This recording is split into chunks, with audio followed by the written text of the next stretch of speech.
So, what if we could actually see poverty instead of just reading about it in a report?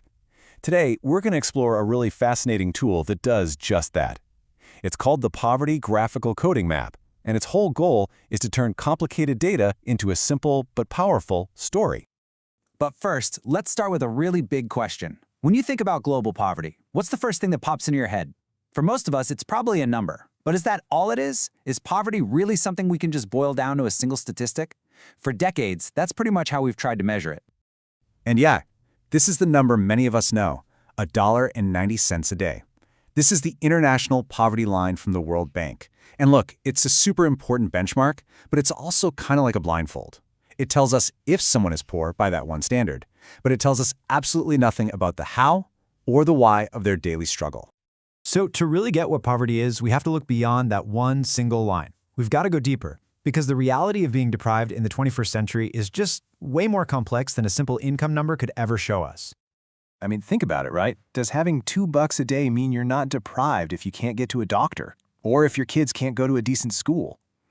What about an internet connection, which, is becoming essential to even get a job these days?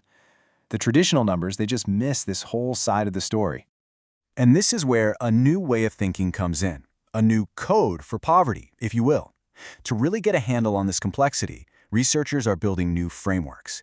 They're trying to create a new language that actually reflects what human well-being is all about. And a lot of this thinking comes from something called the capabilities approach, which was pioneered by the Nobel laureate Amartya Sen. Now, what's so cool here is how it flips the script. Poverty isn't just about not having money. It's about not having the freedom, the real, actual opportunities to live a life you'd want to live. So, building on that big idea, the research we're looking at today says modern poverty really stands on 4 big pillars. It's not just about what people have. It's about what they can do, their capabilities. It's about the real opportunities in front of them, their basic living conditions, and whether they're basically shut out or excluded from society. Okay, so you've got this really big, complex theory with 4 pillars. How do you make that useful in the real world? Well, that's where this tool comes into play. We're going to dive into a foundational piece of this called the Poverty Graphical Coding Map, or PGC map for short. The main idea here is just brilliantly simple. Instead of trying to measure everything all at once with some monster index, the PGC map starts with a basic visual tool that pretty much anyone can understand right away. Think of it as the first step to seeing a very, very complex problem more clearly.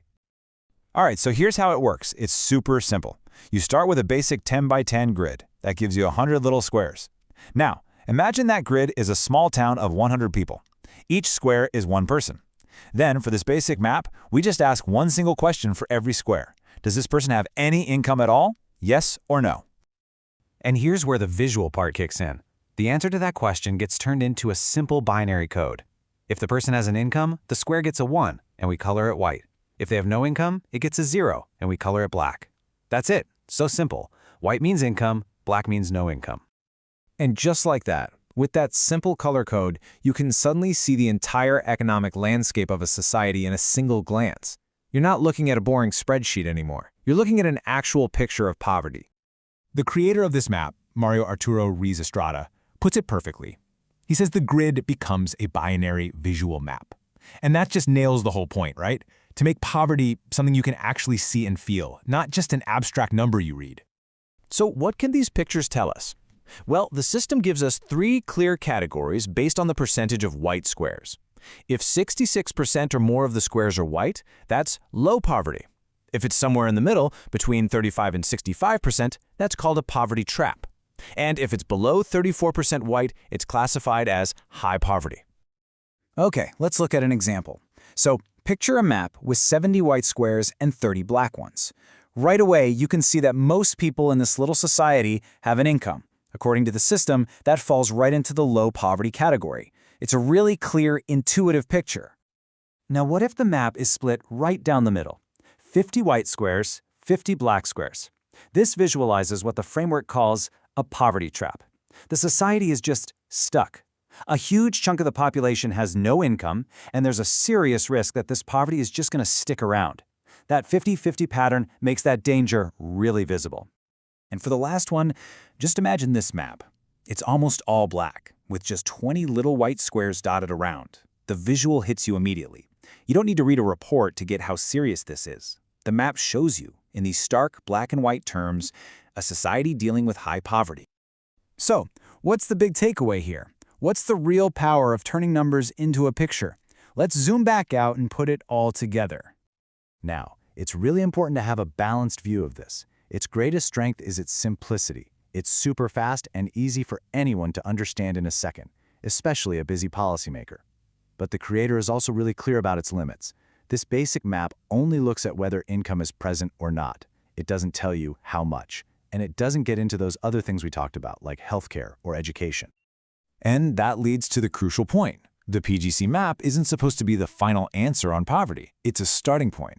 Its real genius is how it builds a bridge between that complex numerical data and just simple human understanding. It makes a huge abstract problem feel a little more real. And that leaves us with one last thought. In a world that's just drowning in data, maybe the most powerful tools aren't the most complicated ones. Maybe they're the ones that help us see the human patterns that are hidden right in front of us. So, could a simple black and white grid really change not just how we see poverty, but maybe how we decide to fight it?